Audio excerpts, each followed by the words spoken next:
मुंबईमध्ये पंतप्रधान नरेंद्र मोदी सध्या मॅग्नेटिक महाराष्ट्र या परिषदेमध्ये भाषण करतायत, ते ऐकायला। 1400 से ज्यादा कानून खत्म कर दिए। जो नए कानून बनाए भी जा रहे हैं उसमें भी इस बात का ध्यान रखा जा रहा है कि वो चीजें और कॉम्प्लिकेट ना करें, बाकी वो सिंप्लीफाई करें।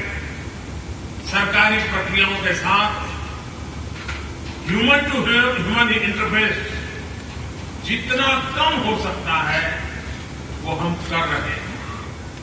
चाहे लेबर लॉ की बात हो, टैक्स कॉम्प्लायंस की बात हो, हम टेक्नोलॉजी का इस्तेमाल करते हुए सारे प्रोसेस इजी बना रहे हैं। फ्रेंड्स, वी बिलीव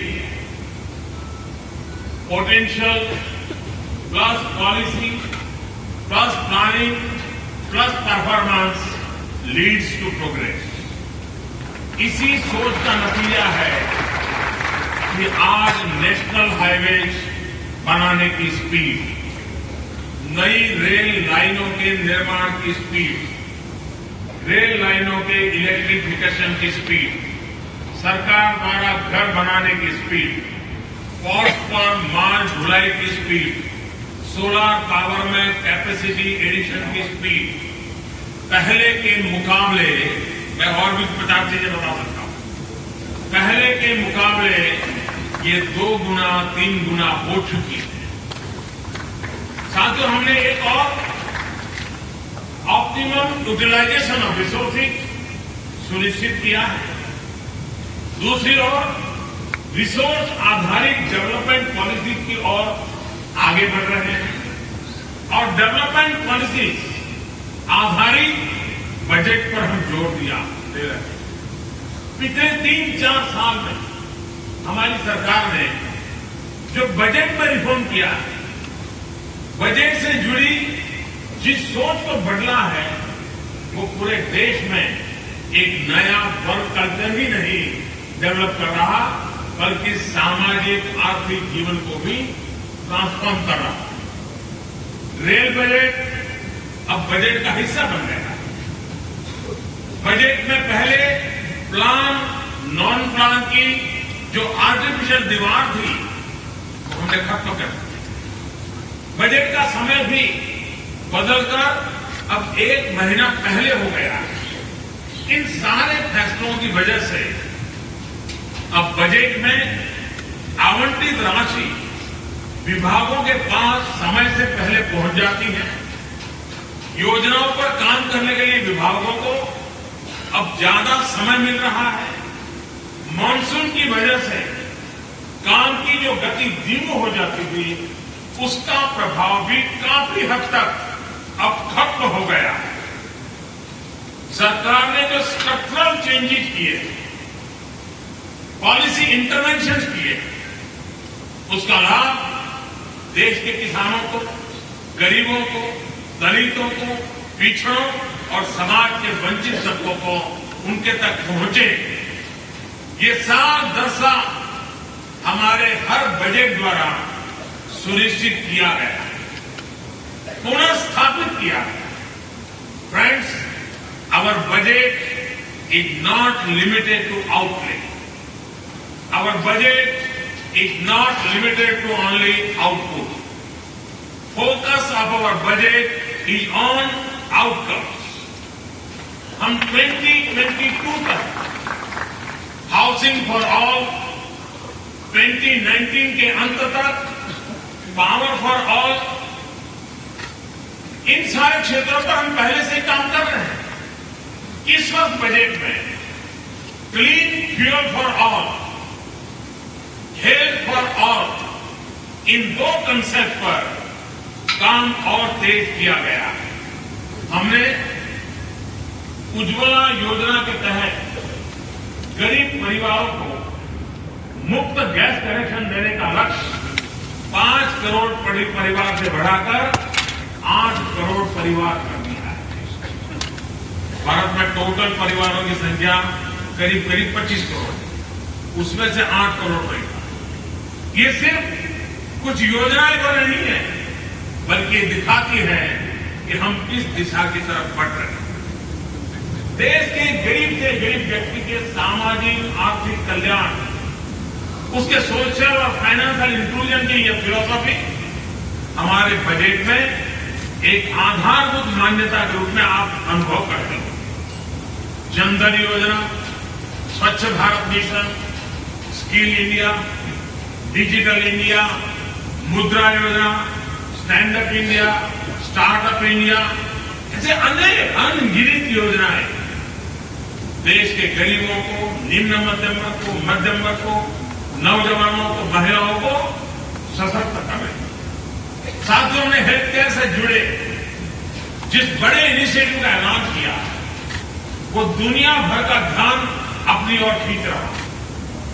बड़े बड़े कॉर्पोरेट हाउसेस के लोग के यहां उनका मैनेजमेंट यहां बैठे हुए हैं। आपको पता होगा कि प्राइवेट कंपनियों में किस सैलरी स्लैब तक उस व्यक्ति को पूरे परिवार के लिए 5 लाख रुपए तक का हेल्थ इंश्योरेंस मिलता है। आमतौर पर 60,000, 70,000 से लेकर 1 लाख, 1.5 लाख रुपए की कमाई वाले व्यक्ति को इस ब्रैकेट में स्थान मिलता है। अब ये सरकार ऐसी है कि जिसने आयुष्मान भारत योजना के तहत साल भर में एक परिवार को 5 लाख रुपये तक का हेल्थ इंश्योरेंस देश के गरीब से गरीब व्यक्ति को देने का निर्णय किया और करीब करीब 10 करोड़ परिवार, यानी कि 50 करोड़ से अधिक लोगों को इसका लाभ मिलने वाला है। ये योजना गंभीर बीमारियों की वजह से लोगों को गंभीर आर्थिक संकट की दोहरी मार से भी बचाएगी। आयुष्मान भारत योजना के तहत भी हमने देश की बड़ी पंचायतों में 1.5 लाख वेलनेस सेंटर्स खोलने का भी तय किया है। आप सोच सकते हैं कि ये फैसले देश के हेल्थ केयर सिस्टम को किस तरह बदल डालेंगे। ये योजना देश में एफोर्डेबल हेल्थ केयर इंस्टीट्यूशंस, नए डॉक्टर्स, नए पैरामेडिकल स्टाफ, हेल्थ केयर से जुड़े हर सेक्टर के लिए एक बहुत महत्वपूर्ण साबित है। देश में एजुकेशन इंफ्रास्ट्रक्चर को मजबूत करने के लिए भी हमने नया इनिशिएटिव शुरू किया है। इसके तहत हमारी सरकार अगले 4 साल में देश के एजुकेशन सिस्टम को सुधार करने के लिए 1 लाख करोड़ रुपए की योजना खर्च करने की बना करके आगे बढ़ रहे हैं। इसी तरह देश के नौजवानों में सेल्फ एम्प्लॉयमेंट और विशेषकर एमएसएमई सेक्टर में काम कर रहे उद्यमों को बढ़ावा देने के लिए हम मुद्रा योजना का दायरा बढ़ा रहे हैं। जब से ये योजना शुरू हुई है तब से लेकर के अब तक लगभग 10.5 करोड़ लोग हमारे यहां स्वीकृत किए गए हैं। लोगों को बिना गारंटी अब तक 4,60,000 करोड़ रुपए का कर्ज दिया जा चुका है। इस वर्ष के बजट में भी हमने 3 लाख करोड़ रुपए का मुद्रा लोन देना इसका निर्णय किया है। ऐसे अलग अलग मिशन देश के गरीब, देश के मध्यम वर्ग में ईज ऑफ लिविंग को बढ़ावा दे रहे हैं। ये ईज ऑफ लिविंग जितनी बढ़ेगी उतने ही लोग एम्पावर भी होंगे। जितना लोग एम्पावर होंगे उतना ही हमारा सोशल और इकोनॉमिक डेवलपमेंट तेज होगा। जैसे मैं देश के रूरल सेक्टर की बात करूं तो इस साल के बजट में हमने एग्रीकल्चर, रूरल इंफ्रास्ट्रक्चर के विकास के लिए 14 लाख करोड़ रुपए से ज्यादा खर्च करना तय किया है। ये राशि फार्मिंग एक्टिविटी पर तो खर्च होगी ही, इससे गांव में 3 लाख किलोमीटर से ज्यादा सड़कें बनेगी, 51 लाख नए घर बनेंगे, लगभग 2 करोड़ नए टॉयलेट बनाएंगे, 1.25 करोड़ गरीब घरों में बिजली का कनेक्शन दिया जाएगा। ये सारे प्रयास एग्रीकल्चर ग्रोथ तो बढ़ाए गए ही रूरल सेक्टर में एम्प्लॉयमेंट की लाखों संभावनाएं भी पैदा करेगी। इस साल हमने देश के इंफ्रास्ट्रक्चर पर खर्च का बजट भी 1 लाख करोड़ रुपए से ज्यादा बढ़ाया है। नए पुल, नई सड़कें, नई मेट्रो, नए एयरपोर्ट मुंबई जैसे मैक्सिमम सिटी की मैक्सिमम एस्पिरेशन से जुड़े हुए हैं और खासकर देश के मिडिल क्लास के एस्पिरेशंस को एड्रेस करते हैं। साथियों, आज के इस ग्लोबल वर्ल्ड में डिसरप्शंस और डिसकंटेंट के दौर में हम वर्तमान के साथ भी भविष्य की आवश्यकता को देखते हुए आगे का रास्ता बनाना होगा और हम सबको मिलकर के करना है। जब हम सभी देश की आवश्यकताओं को समझते हुए कार्य करेंगे, देश के लोगों के एस्पिरेशंस को समझते हुए काम करेंगे, तभी न्यू इंडिया के अपने संकल्प को भी पूरा कर पाएंगे। तभी भारत के विशाल डेमोग्राफिक डिविडेंड के साथ हम न्याय कर पाएंगे।